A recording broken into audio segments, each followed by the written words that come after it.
আসসালামু আলাইকুম বন্ধুরা, শর্টকাটভাবে মিক্সির মধ্যে টুকরো করা কাঁচা আলু আর টুকরো করা পেঁয়াজ দিয়ে খুব সহজেই কিন্তু আপনারা এই নাস্তাটি তৈরি করে নিতে পারেন। এটা তৈরি করা যতটা সহজ, খেতে কিন্তু অসম্ভব মজার। তাছাড়া বাচ্চাদের স্কুল টিফিনে কোনো রকম সবজি করার ঝামেলা ছাড়াও কিন্তু আপনারা ঝটপট এই রেসিপিটি বানিয়ে দিতে পারেন। তাহলে বন্ধুরা, ভিডিওটি স্কিপ না করে সম্পূর্ণ দেখতে থাকুন, আশা করছি উপকৃত হবেন। তাহলে নাস্তাটি তৈরি করার জন্য সবার প্রথমে একটা মিডিয়াম সাইজের আলু কুচি করে নিয়েছি। তারপর এর মধ্যে একটা মিডিয়াম সাইজের পেঁয়াজ কুচি করে নিয়েছি, অল্প একটু আদা আর কয়েক কোয়া রসুন। এবার এর মধ্যে দুটো কাঁচামরিচ দিয়ে দিয়েছি। তারপর অল্প একটু পানি দিয়ে খুব ভালো করে এটাকে ব্লেন্ড করে নিতে হবে। আমি এখানে 1 কাপ আটা দিয়ে নাস্তাটি তৈরি করে নেব, সেই জন্য এই আলু পেঁয়াজের পরিমাণটা অল্প করে নিয়েছি। আপনারা যদি এখানে বেশি করে বানাতে চান, সেক্ষেত্রে কিন্তু আলু আর পেঁয়াজের পরিমাণটা একটু বাড়িয়ে নিতে হবে। এবার এর মধ্যে কিছু গুঁড়ো মশলা দিয়ে দেব। সবার প্রথমে দিয়ে দিয়েছি টেস্ট অনুযায়ী বিট লবণ, তারপর লাল মরিচের গুঁড়ো দিয়ে দিয়েছি, তারপর অল্প করে একটু হলুদের গুঁড়ো, সামান্য পরিমাণ জিরে গুঁড়ো আর দিয়ে দেব সামান্য পরিমাণ ধনে গুঁড়ো।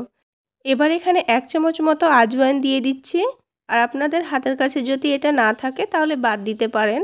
এবার দিয়ে দেবো 2 চামচ মতো সুজি। এখানে সুজিটা দিলে নাস্তাটা অনেকটাই মুচমুচে হয়, খেতে কিন্তু অনেক টেস্টি হয়। এবার সবশেষে দিয়ে দিচ্ছি 1 কাপ মতো আটা। আপনারা চাইলে আটার পরিবর্তে এখানে ময়দা দিয়েও নাস্তাটি বানিয়ে নিতে পারেন। এবার আলু পেঁয়াজের মিশ্রণের সঙ্গে এই আটাটাকে খুব ভালো করে মেখে নিতে হবে। এখানে কিন্তু পানি দিয়ে এটাকে মেখে নেওয়ার কোনো প্রয়োজন নেই, লাগলে অল্প করে দিয়ে এটা মেখে নিতে হবে।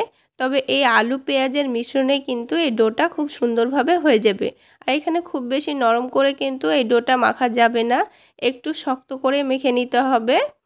এবার আটাটা যখন খুব ভালো করে মথে নেওয়া হয়ে যাবে, তখন এর মধ্যে 1 চামচ মতো ঘি দিয়ে এটাকে আবারও খুব ভালো করে মথে নিতে হবে, যাতে ঘিয়ের ফ্লেভারটা সব আটার মধ্যে মিশে যায়। আর সবশেষে কিন্তু এইভাবে ঘি দিয়ে মেখে নিলে আটার মধ্যে থেকে কিন্তু অনেক সুন্দর একটা ফ্লেভার আসে, আর খেতে কিন্তু নাস্তাটা অনেক টেস্টি হয়। এবার খুব ভালো করে আমি মথে নিয়েছি। আপনারা চাইলে এটাকে 10 থেকে 20 মিনিট মতো রেস্টে রাখতে পারেন, তবে আমি এখানে রেস্টে রাখিনি, খুব ভালো করে সাথে সাথেই মথে নিয়েছি।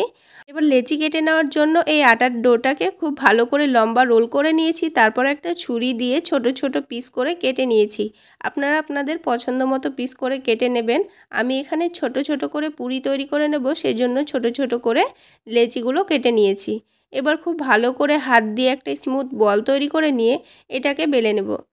আর এগুলোকে বেলে নেওয়ার জন্য আমি অল্প করে তেল ব্যবহার করব, আর এই অল্প করে তেল দিয়ে এটাকে ছোট্ট ছোট্ট করে বেলে নেব। আর একটা একটা করে বেলে একটা একটা করে আমি কিন্তু ভেজে নিয়েছি। আর সাথে সাথে বেলে ভেজে নিলে কিন্তু এগুলো খুব সুন্দরভাবে ফুলে উঠবে, তাই একটা করে ভাজার সাথে সাথে এগুলোকে গরম তেলে ভেজে নেব। আর তেলটা অবশ্যই খুব ভালো করে গরম করে নিতে হবে, তাহলে দেওয়া মাত্র এইভাবে এই পুরিগুলো ফুলে যাবে। তো বন্ধুরা, আশা করছি আজকের এই ভিডিও আপনাদের অনেক ভালো লেগেছে। আর ভালো লাগলে একটা লাইক শেয়ার করে দেবেন, আর সেই সাথে এই চ্যানেলে নতুন হয়ে থাকলে আমার চ্যানেলটি সাবস্ক্রাইব করে আমার পাশেই থাকবেন। তো বন্ধুরা, দেখতেই পাচ্ছেন আমি আপনাদের এখানে বেশ কয়েকটা পুরি ভেজে দেখিয়ে দিলাম, আর সবগুলো কিন্তু ফুলেছে। তো বন্ধুরা, আজকের এই নাস্তা রেসিপি কেমন লাগলো অবশ্যই কিন্তু কমেন্ট সেকশানে জানাতে ভুলবেন না। আর আপনারা এইভাবে বানিয়ে কিন্তু বাচ্চাদের স্কুল টিফিনে ঝটপট দিতে পারেন। তাছাড়া কোনো রকম সবজি ছাড়া এমনিতেও এটা অনেকটাই টেস্টি হয়। আর তাছাড়া বাচ্চাদের আপনারা সস দিয়েও এটা দিতে পারেন। তো বন্ধুরা, আমার এই সহজ রেসিপিগুলো যদি আপনারা ফেসবুক পেজ থেকে দেখে থাকেন, তো পেজটিকে প্লিজ ফলো করে রাখবেন। আর এই পুরিগুলো কিন্তু আপনাদের হাতের কাছে কোনো রকম মিষ্টি খাবার থাকলে সেটা দিয়েও খেতে পারেন। এটা কোনো রকম মিষ্টি খাবার দিয়েও কিন্তু অনেক টেস্টি লাগে। তাহলে বন্ধুরা, আজকে এই পর্যন্তই। সকলে অনেক বেশি ভালো থাকবেন, সুস্থ থাকবেন।